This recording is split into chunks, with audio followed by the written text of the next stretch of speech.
अस्सलाम वालेकुम, नमस्कार, प्रणाम, सत श्री अकाल, गुड इवनिंग एवरीबॉडी। और आज ये हमारा पार्ट 3 में हम आपसे मुखातिब हैं, आपके रूबरू हैं। आज हम बात कर रहे हैं प्लांटेशन की तरफ और फॉरेस्ट की तरफ बात कर रहे हैं, पेड़, दरख्त और इन चीज़ों के बारे में बता रहे हैं कि आज पर्यावरण और ये जो इन्वायरमेंट है, उस पर क्या सारी दुनिया में असर पड़ रहा, उसके उसके क्या प्रोस्पेक्ट्स हो रहे हैं आज दुनिया में, तो उस पर हम बात करना चाहते हैं।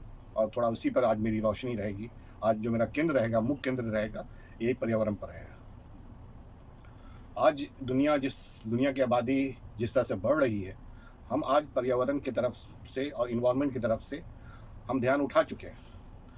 अगर आज हमको देखा जाए तो बहुत तरह की बीमारियां क्यों हो रही हैं, हम पेड़ पौधे को छोड़ चुके हैं। जब हम अपना घर बनाते हैं तो हम ये नहीं सोचते कि हम उस ज़मीन में जहाँ पर कभी खेती होती थी, कभी दरख्त उगते थे, कभी यहाँ पर खेती रहे, जंगल रहते थे, और वो जंगल कट रहे हैं और आगे भी कटते रहेंगे। तो उसका भी अल्टीमेटली उसका क्या होगा, उसका उसका रिजल्ट क्या होगा, वो तो जीवन और उस मानव जीवन पर उसका असर पड़ेगा ही और पड़ता ही है। तो मेरी यही विनती है और आप लोगों से कहना ये है कि आप कभी भी अपना घर बनाएं तो पेड़ पौधों से मोहब्बत करें। ये हमें बहुत कुछ शांति देते हैं और हमें सुकून देते हैं, वो सारी चीज़ें।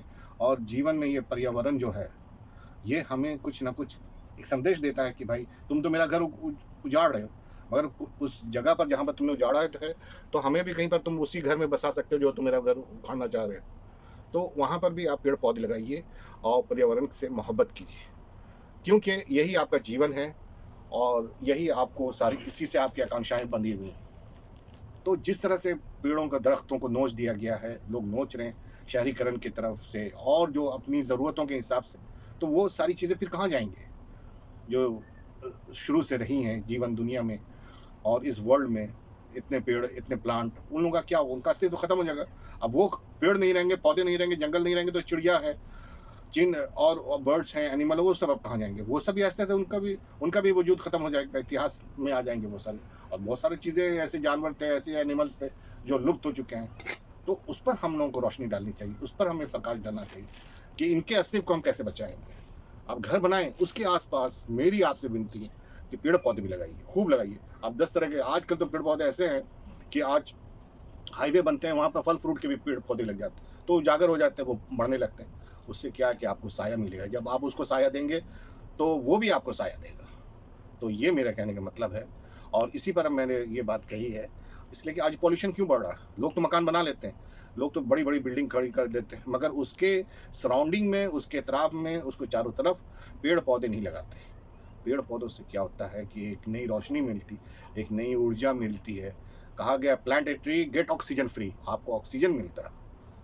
तो जब आपको ऑक्सीजन मिलेगा तो आपकी सेहत भी अच्छी रहेगी और फिर आप हर तरफ हरियाली रहेगी। मकान बनाते हैं लोग, मकान बनाइए आप, उसको तो कोई मना नहीं कर सकता, मगर हरियाली होनी चाहिए उसके तरफ में और उनका भी अस्तित्व रहेगा। अगर पेड़ पौधों का अस्तित्व खत्म हो गया तो आप देखिए किस तरह की सफोकेशन और किस तरह की गर्मी आपको सांस लेने में, पॉल्यूशन होगा। और फिर ये पॉल्यूशन आपकी सेहत के लिए तरह तरह की बीमारियों की उत्पत्ति करेगा। तो मेरी, और जब पेड़ पौधे आप अपने घर, मोहल्ले, टोले, सड़क पर और उसको जन आंदोलन में करें, जन आंदोलन से ही सारी चीज़ें बनती हैं। हम कहें, आप कहें, मास लेवल पर ये होना चाहिए कि भाई हमें पर्यावरण से मोहब्बत करनी चाहिए। ये आज हर जगह देख रहा हूँ कि प्रदूषण हो रहा है। आपको जो बड़े बड़े बाढ़ आते हैं और जहाँ पर आप देखते हैं साइक्लोन आ रहे हैं, बड़े बड़े ट्रेमर वगैरह आते हैं, जो कुदरत की तरफ से ये कहर पड़ता है। तो इसी वजह से कि आज पेड़ पौधे हम काट रहे हैं, उनकी नस्लें जो हैं बर्बाद हो रही। और अगर पेड़ पौधे रहेंगे और सारी चीज़ें रहेंगी तो हम उससे कई तरह की औषधि भी बना सकते हैं, कई तरह की जड़ी बूटियों की दवाएं भी बन सकती हैं। तो मेरा अनुरोध है कि इसको मास लेवल पर, इसको जन आंदोलन करें कि भाई लोगों में ये जिज्ञासा डालें, दो लोगों को ये शिक्षा दें कि भैया मेरे पर्यावरण से मोहब्बत करो। जहाँ आप अपने समीप में, आप अपने नज़दीक में पेड़ पौधे लगाइए। अगर मेरी वीडियो, मेरा संदेश, मेरी कोई बातें आपको पसंद आ गई हों, आपको लगा होगा कि ये मैंने कोई अच्छी बात की हो, तो आपसे उम्मीद रखता हूँ कि आप इसको सब्सक्राइब भी कर देंगे, लाइक भी कर देंगे। और जो अच्छी चीज़ें, मैं तो अच्छी बात ही करने के लिए हूँ और अच्छी बात करता रहूँगा। कोई कमी रह गई हो तो उस कमेंट्स में आप अपनी बात रख सकते हैं। जय हिंद, जय बिहार।